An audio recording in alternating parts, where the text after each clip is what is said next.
What if a Pokemon game was built around a world with nuclear power?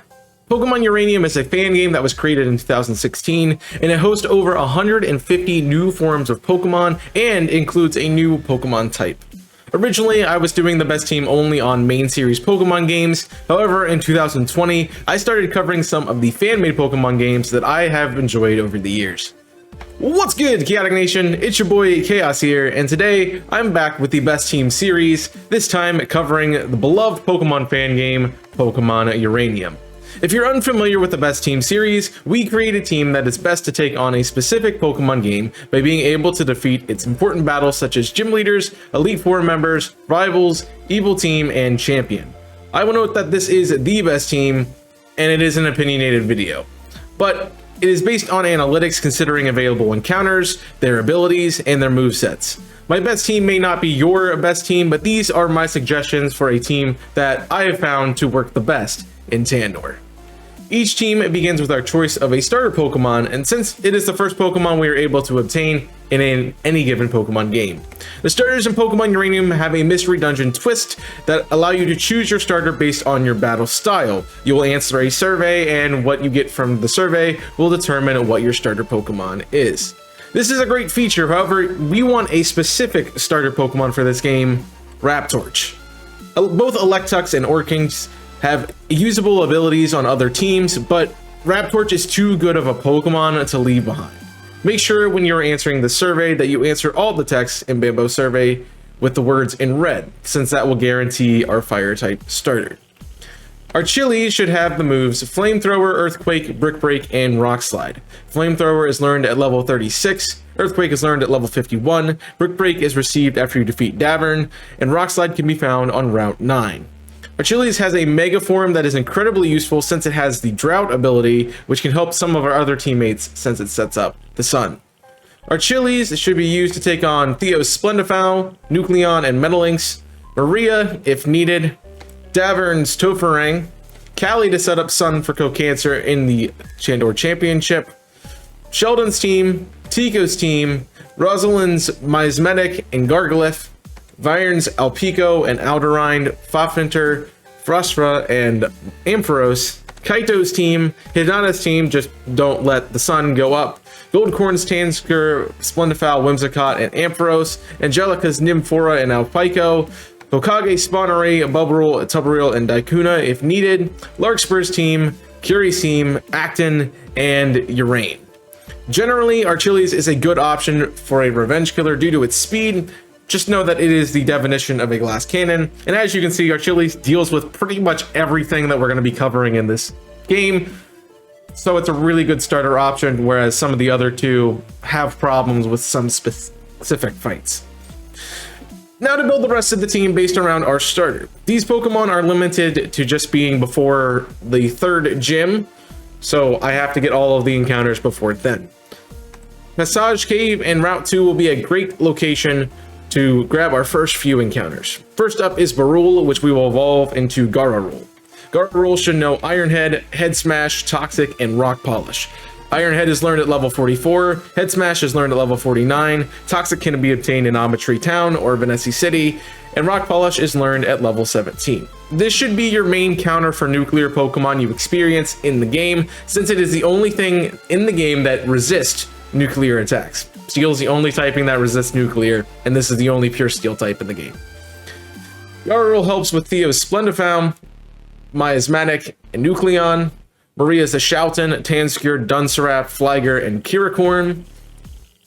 Davern's Tofurang, Sheldon's Neopunk, Phrasofunk, and Astronaut. One of Tico's Mon if you utilize the sturdy ability that it has. Rosalind's team barring Duplat and Dramisama. Varn's are Pico, Fafnir, Frostra, and Ampharos. Kaito's team barring Luchabra, Hinata's team barring Flareon, Goldcorn, Splendifowl, Whimsicott, and Ampharos, Angelica's team, Larkspur's Villucard and Chainite, and Curie's Nucleon, Arbok, Xenoqueen, and Urain, as long as Sturdy is available. It takes some patience to find our next team member since it is a rare spawn on Route 2, but we really need a Vital Spirit Mankey for Maria. Mankey gets a new final evolution in this game called Imprilla that should help us out. For its final moveset, Imprilla should have Drain Punch, Aerial Ace, Rock Smash that will be replaced with Close Combat and Strength. Drain Punch is a relearn move or learned at level 53. Aerial Ace is found on Route 6. Rock Smash is given to you in Nowthotch City, and this should be replaced with the Boxing Glove from the Tinkerer in Legend Town. It's really nice to have the Tinkerer because you don't have to run HMs on this team, just at the beginning until the item becomes available. Close Combat is learned at level 59, and Strength is received in Legend Town. Imprilla takes on Theo's Metal Links if needed. Maria's Tanscure and Flagger. Also, I will note that Vital Spirit is incredibly useful to stop Maria in the gym battle because she has a strategy that uses sleep. Davern's Drogon, Callie's Tubbereel and Corsa Reef and Mega Gyarados, Sheldon's Gara Rule and Tracton, Tico's Fire Oak, Rosalind's Garglyph and Dupclat, Vyron's Andorine and Fafinter, Kaito's team, Goldcorn's Tanscure and Barrette, Hokage's Tubbereel and Daikatuna, Larkspur's team, and Kiri's Barrette. We can pick up another member in Passage Cave in Dunsparce, which has a different evolution in this game into Dunsarap, a dragon and flying Pokemon. Dunsarap should know Skyfall, Dragon Breath, or Dragon Pulse. The option is if you prefer damage over the Seringa's Para or not. Ice Beam and Fly. Skyfall is learned at level 42 and is required to evolve Dunsparce into Dunsarap. Dragon Breath is learned at level 43, Dragon Pulse is learned at level 49, Ice Beam is found at Lanthanite Cave, and Fly is given to you by Professor Bambo at Nuclear Power Plant Omicron.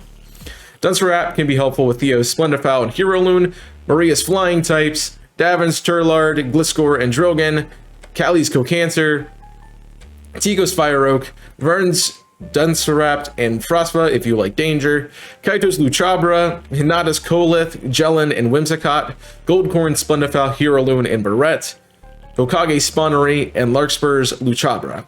I will note that Dunsarap's role on this team is incredibly niche, mostly because its level prohibits it from evolving until really late, so Dunsparce can only do so much on a team, but giving it rollout for a while does actually work pretty well.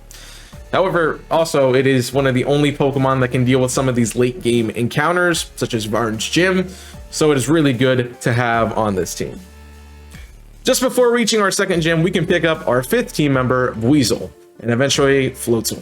Floetzel learns Aqua Tail, Aqua Jet, Crunch, and the final slot will be Surf, then Dive, then Ice Fang, since we need to use HMs to travel in this game. Aqua Tail is learned at level 46, Aqua Jet is learned at level 24, Crunch is learned via Move Learner, Surf is received on Route 10 and is replaced by the Surfboard, Dive is received in Snowbank Town and then is replaced later on, and finally you can learn Ice Fang from the Move Relearner.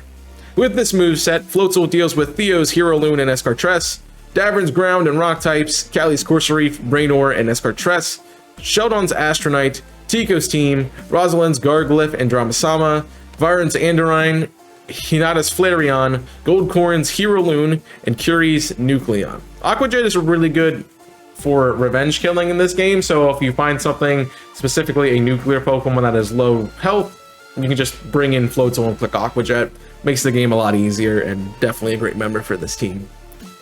Our final counter barely makes our cutoff because it is found in Beale Beach City, the third gym, as an egg. This egg hatches into Nuppin, which eventually evolves into Jellin. Jellin should end up with Thunderbolt, Giga Drain, Sunny Day, and Growth. Thunderbolt is learned at level 38, Giga Drain is learned at level 31, Sunny Day is learned at level 27, and Growth is learned at level 7.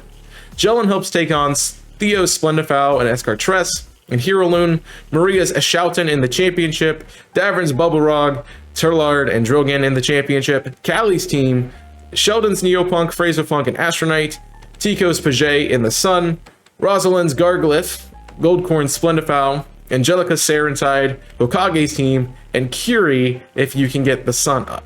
When possible, it is good to let Jellin get set up and Sweep to carry through. That is why it has Sunny Day, plus its ability Chlorophyll, which doubles its speed, and then Growth, which allows its special attack and attack to get +2 in the Sun, which makes this thing really powerful. And of course, you can heal up with Giga Drain whenever you need possible. Just a really solid Pokemon and really nice to have set up. Well, there's the best team for Pokemon Uranium. Let me know what you thought or what changes you would make in the comment section down below. And if you want to see how this team worked out, I have done a playthrough of this game, and there's a playlist of all the streams I've done with my test run on this channel. Make sure you leave a like and subscribe for more content from me, and check out the other platforms I'm on in the description down below. Thanks for watching, and until next time, I'm Chaos, signing off. Stay safe, and as always,